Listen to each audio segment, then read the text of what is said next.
పూర్వ విభాగానికి ఎస్కోట్ నియోజకవర్గ తెలుగుదేశం పార్టీ గచ్చుకోటకి సహకరించి ముందు ఉన్న కుటుంబ సభ్యులందరికీ మరొకసారి శిరస్సు వంచి నా నమస్కారాలు తెలియజేస్తా ఉన్నాను. గత ప్రభుత్వానికి పునరావృతం కాకూడదు, మన తెలుగుదేశం జెండాలే ఎగరవేయించాలని ఏదైతే 2019లో 14 నుంచి 19 చంద్రబాబు గారు రాష్ట్రంలో అభివృద్ధి సంక్షేమం 2 కళ్ళుగా ముందుకు నడిచారు. ఆరులాగే మనం కూడా ఎస్కోట్లో ముందుకు పరిగెత్తాం. కానీ మా సోదరుడికి నేను మాట చెప్తున్నాను, ఆయన పనులైతే చేయగలిగాను కానీ నేను కూడా చెప్పుకోవడంలో విఫలమైపోయాను. ముఖ్యమంత్రి సహాయ నిధి సుమారు 5,000 కుటుంబాలకి 5 కోట్ల చెక్కు డబ్బులు ఇచ్చాను ఆయన నేను, కానీ నేను చెప్పుకోవడంలో విఫలమైపోయాను. సంక్షేమాల అభివృద్ధి కోకొల్లలు చేశాం, కానీ నేను చెప్పుకోవడంలో విఫలమయ్యాం. తప్పితే మన ఎస్కోట్లో పార్టీ ఆనాడు కూడా ఇంతకంటే పట్టుదలగా ఆనాడు మీ అందరు ఉన్నారు. అది నా దురదృష్టం తప్పితే అది ఏమీ కాదు. కానీ ఇవాళ మనం చేయడంతో ఒక టీం వర్క్ చేస్తాం, మీకు మాట ఇస్తున్నాం. మా అందరికీ మన పార్లమెంటు సభ్యులు సోదరులు, యువకులు, విద్యావంతులు, గుణవంతులైన భరత్ బాబు గారు తోడున్నారు. భరత్ బాబు గారి సహకారంతో తప్పకుండా మళ్ళా 5 మండలాల్లో ఎంపీపీలు, జడ్పీటీసీలు, సర్పంచులు, ఎంపీటీసీలు మనం గెలుచుకుందాం.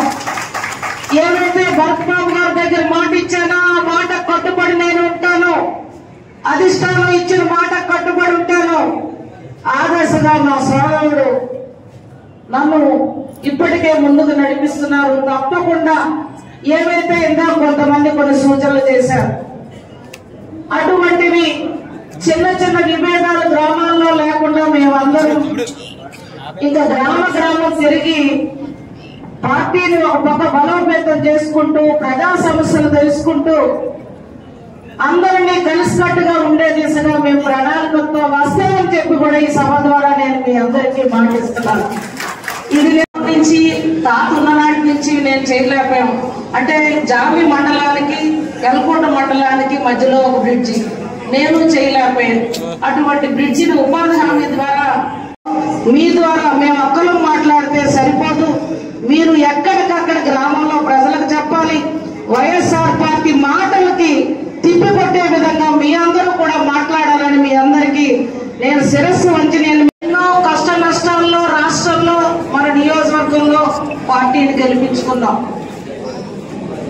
వేదికపై ఉన్న కుటుంబ సభ్యులందరూ అన్ని విషయాలు కూడా మాట్లాడి ఇంకా నియోజకవర్గంలో మా సోదరుడు సహకారంతో, సుధమ్మ సహకారంతో ఎంపీపీలు, జడ్పీటీసీలు గెలుచుకోవాలి, సర్పంచులు, ఎంపీటీసీలు గెలుచుకోవాలి.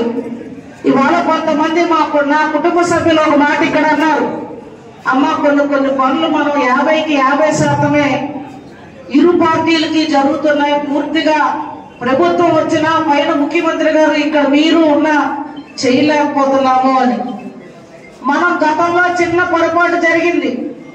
వాళ్ళు ఎక్కడ రాష్ట్ర వ్యాప్తంగా మన కార్యకర్తల్ని, నాయకుల్ని అప్పటికే ఎన్నో వేల మందిని పట్టణ పెట్టుకున్నారు. వైఎస్ఆర్ పార్టీ దురాక్రమణతో సహకారంతో తప్పకుండా లోకల్ బాడీస్ అన్నింటిలో మనం అందరం కలిసికట్టుగా పనిచేసుకొని ఇచ్చిన మాటకు కట్టుబడి గెలిపించుకుందాం.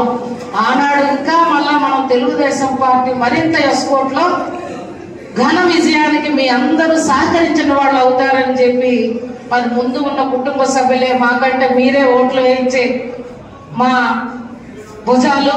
అటువంటి ముందు ఉన్న కార్యకర్తలకి, వేదికపై నాయకులకి మరొక్కసారి పేరు పేరున నమస్కరిస్తూ అన్నగారు పెట్టిన పార్టీలో స్వర్గీయంగా చేయాలి. మరి మీరు అన్నిగా భావించద్దు.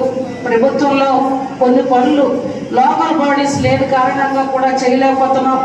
వెండర్ విధానం అనేది ఎవరైతే ఉపాధి హామీ పనులు చేస్తున్నారో అది గత ప్రభుత్వం పెట్టిందే ఆ వెండర్ విధానం. మరి ఆ వెండర్ విధానం కూడా మాట్లాడితే మీరు కూడా తిప్పుకొట్టండి. మనం ఇవాళ ఎవరైతే ఉపాధి హామీ మీ ద్వారా గ్రామాల్లో పనులు జరుగుతున్నాయో ఆ వెండర్ విధానంలోనే ఈనాటి ప్రభుత్వం కూడా గత ప్రభుత్వం ఇచ్చిన జీవాన్ని ఇవాళ ముందుకు తీసుకెళ్తున్నాం తప్పితే కొత్తగా మేము పెట్టలేదనే విషయం కూడా మరి మీ అందరూ చెప్పాలని, మరి మా సోదరులు ఏదైతే చెప్పారో ఇందాక, నిజంగా మన నియోజకవర్గం 125 కోట్ల రూపాయలు ఉపాధి హామీ నిధులు వాడాము ఇప్పటికి. ఇదైతే నిజం. మరి నేను మరొక మాట, ఇందాక లక్ష్మీపురం ఎన్నయ్య గారు అన్నారు, ఆ మహానుభావుడు పెట్టిన ఈ మన తెలుగుదేశం పార్టీలో మనమందరం కూడా ఉండడం ఒక అదృష్టం. సమాజమే దేవాలయం, ప్రజలే దేవుళ్ళు. అటువంటి మహనీయుడు పెట్టిన పార్టీలో ఆనాటి నుండి ఈనాటి వరకు నా కుటుంబం వారికి సేవ చేసుకునే భాగ్యం కల్పించిన ఆ స్వర్గీయ తండ్రి అన్నగారు, వారి కుటుంబ సభ్యులు నారా చంద్రబాబు నాయుడు గారు, లోకేష్ బాబు గారికి నా కుటుంబం నేను ఎప్పుడూ రుణపడి ఉంటామని ఈ ఉత్తరాపల్లి ఎస్కోట్ నియోజకవర్గ ప్రజలకి, తెలుగుదేశం పార్టీ నాయకులకి, కార్యకర్తలకి అందరికీ రుణపడి ఉంటామని మరొకసారి శిరస్సు వంచి నమస్కరిస్తూ సెలవు. వైఎస్ఆర్ పార్టీలో ఉండి ఆ పార్టీలో గౌరవం లేదు అని చెప్పి మనసు చెల్లించి తెలుగుదేశంలో ఉంటే మాకు గౌరవం అని చెప్పి పార్టీ కోసం ఆమె కూడా పెద్ద మనసుతో పార్టీలో జాయిన్ అయ్యి నాకు తోడు, మనందరికీ తోడు ఉన్న సుధమ్మకు మరొకసారి మన అందరి తరఫున ప్రత్యేక గారు, పవన్ కళ్యాణ్ గారి సహకారం, ఇంకా అన్ని పనులు మీ ద్వారా మేమందరం కలిసికట్టుగా ఉండి మీకోసం పనిచేస్తాం. తప్పకుండా సహకరించండి. ఈ మినీ మహానాడు వేదికే ఇవాళ మా ప్రజాప్రతినిధులందరూ ఒక మాటపై ఇవాళ మేము మీకోసం పనిచేస్తామని చెప్పి ఒక నిబద్ధత కలిగిన మాట అని చెప్పి కూడా నేను మీ అందరికీ తెలియజేస్తూ, నాయన అదే విధంగా అమ్మ సుధమ్మ గారు, మీరు ఇంకా ఎస్కోట్ మండలంలో ఏ పనులు ఉన్నా మీరు తెలియపరచండి. సోదరులు కృష్ణ గారు, మీ కాన్స్టిట్యున్సీ అంతా కూడా అవగాహన ఉంది. సోదరులు కూడా ఎక్కడైనా నేను మర్చిపోతే అంటే వీటిలో నా పరిధిలోకి రాలేకపోతే ఆ పనులు కూడా తప్పకుండా ఏ గ్రాంట్ కా గ్రాంట్ నాకు తెలియపరచండి. ఒక ఉద్యోగ ధర్మంలో ఎన్ఆర్ఐగా ఉంటూ పార్టీకి సేవ చేయాలని ఒక కమిట్మెంట్ తో ఎస్కోటలో నాకు తోడుగా 2 ఏళ్ల ముందు నుంచి అనేక సేవా కార్యక్రమాలు తన సొంత నిధుల నుంచి ప్రజలకి నాకు తోడుగా, చంద్రబాబు గారికి తోడుగా పార్టీకి సేవ చేసిన మా సోదరులైన గొంప కృష్ణ గారికి మన అందరి తరఫున మరొకసారి ప్రత్యేక అభినందనలు, నమస్కారం.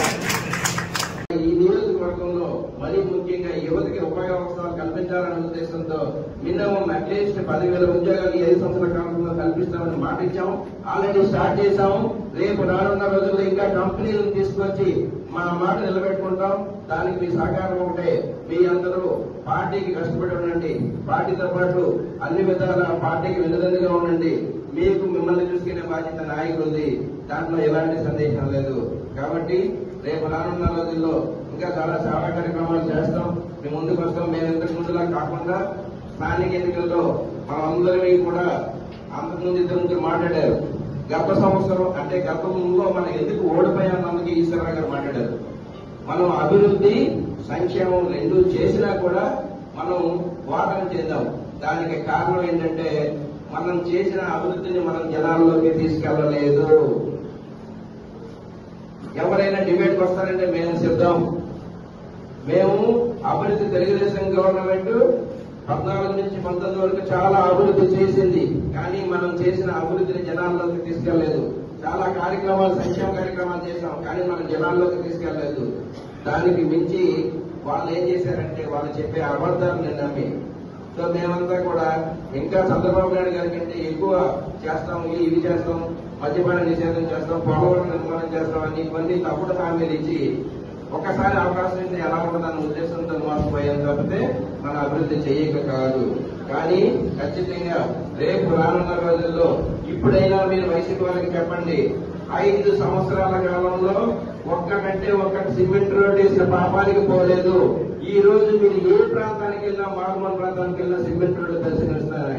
కాబట్టి ఇది ఒక్క 1 ఇయర్లోనే ఇంత జరిగింది. ఇంకా 4 సంవత్సరాల కాలంలో ఇప్పటి వరకు 5 లక్షల కోట్ల పెట్టుబడులు వచ్చాయి. దాని ద్వారా 4,50,50,000 మందికి ఉపాధి అవకాశాలు కల్పించాయి. ఇంకా రానున్న రోజుల్లో పక్కనే ఉన్న విశాఖపట్నంలో టీసీఎస్, విప్రో, ఇన్ఫోసిస్ లాంటి సంస్థలు స్థలాలు కేటాయించడం జరిగింది. నెక్స్ట్ ఇయర్ లోపు టీసీఎస్ ప్రామిస్ చేసింది ఏంటంటే డిసెంబర్ కల్లా బిల్డింగ్ కట్టి 12,000 మందికి ఉపాధి అవకాశాలు కల్పిస్తామని మాట ఇచ్చారు. అదొకటే కాకుండా ఇంకా చాలా కార్యక్రమాలు జరుగుతున్నాయి. ఖచ్చితంగా రేపు రానున్న రోజుల్లో సోదరు లలిత్ కుమార్ గారితో పాటు కలిసి ఈ నియోజకవర్గ అభివృద్ధితో మీ అందరితో పాటు పాల్పంచుకుని పార్టీని మరింత బలోపేతం చేయడానికి మనందరికీ కృషి చేద్దామని, మీరందరూ దాంట్లో పాల్పంచుకుంటారని ఈ అవకాశం కలిగినటువంటి ప్రజలందరికీ మరోసారి ధన్యవాదాలు చెప్తూ సెలవు తీసుకుంటాను. Thank you.